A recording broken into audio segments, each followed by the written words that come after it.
Let's explore exactly what happens when a muscle is stretched. Before we do that, right, every muscle fiber is broken down into what's called myofibrils. And within those myofibrils are sarcomeres.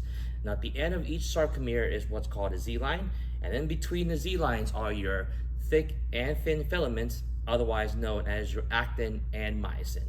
Now, when energy is produced, those thick and thin filaments they bind together and they pull on each other.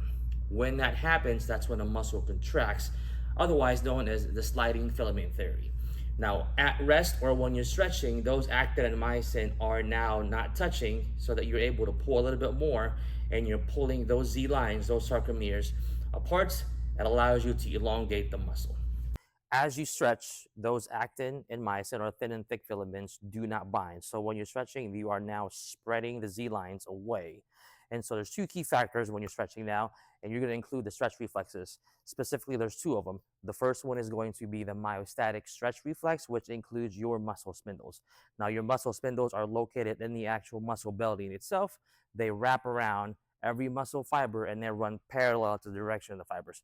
So when you are going to your first stretch position, when you feel the initial tension, the muscle spindles are activated because it prevents you from going any further to prevent the clients or anyone from injury. So any change, sudden change in increasing in the length, those muscle spindles get activated. So when you're doing your hamstring stretch, for instance, the minute you raise that leg and you feel the initial tension, that's when the muscle spindles are activating and it's not allowing you to go any further because it doesn't want any more range to prevent any injury.